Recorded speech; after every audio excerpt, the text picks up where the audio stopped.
মির্জাবাজারে অগ্নিদগ্ধ অবস্থায় গৃহবধূর মৃতদেহ উদ্ধার। অভিযোগে বিধায়কের ভাতিজার নাম। উদয়পুরের কাকরাবন থানার অন্তর্গত মির্জাবাজারে চাঞ্চল্যকর ঘটনা।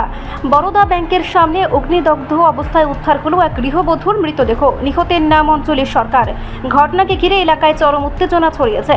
পুলিশ সূত্রে জানা গেছে, বৃহস্পতিবার রাতে মির্জাবাজার এলাকায় অঞ্জলি সরকার ও তার স্বামী পঙ্কজ সরকারকে মারধর করে কতিপয় 4-5 জন যুবক। ঘটনার পর অঞ্জলি ও পঙ্কজ সরকার কাকরাবন থানায় লিখিত অভিযোগ দায়ের করেন।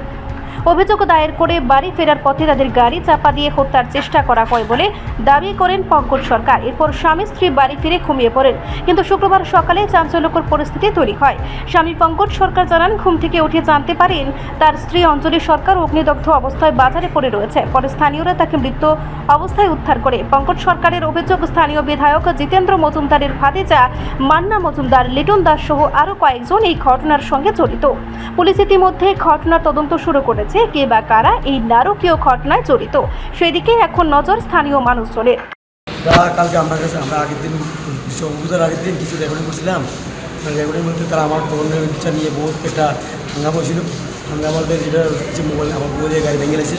ওই বাংলাতে এবার দিয়ে এটা সাটাইছে ওই জিতেন্দ্র ভাতিজা এমএলএ।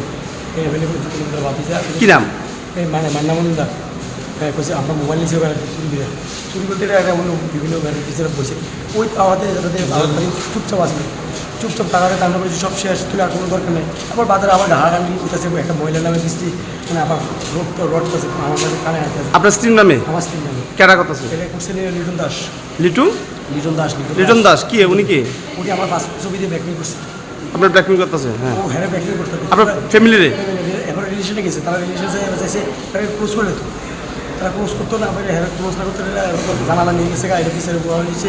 ওই বিচার করতে যায় বিচার করার আগে যে মোবাইল আনছিল, মোবাইলটা আনার পরে গাড়ি ভাঙছে। আমার মোবাইল দিয়ে মোবাইল না দেওয়ার গাড়ি ভাঙছে। এবার থানা তো আছি, থানা তো জানাইছি, সব কিছু করছি। তো এবার আবার দিলে বাজারে এটা খাই উঠতেছে আর কি। তারা এই ঘটনা আবার এখন যে বিশ্ব কিছু একটা জায়গার মধ্যে যে মদ খেতেছে, মদ খেতেছে, ওইখান থেকে আমি রেকর্ডিং করছি। রেকর্ডিং এসে কালকে ওই যে তারা বিচার করছিল আমার কাছে সবাই দিচ্ছি। তখন আমি বলছি এটা বাড়ি থেকে যা কালকে না আমরা কদিন পরে এটা আসতে আবার ওই কারণে দেওয়া সবার কাছে মেম্বারটা সবার কাছে দিচ্ছি। দেওয়াতে হারাইয়া মারছে, আমার এখানে মারছে আমার বই। আমি নিজে মাই খাবো না, কে মারছে? জিতে মন্দিরে বাতি যা কবে? কালকে রাত্রে? 10 সাড়ে রিপোর্ট সংবাদ প্রতীক্ষা।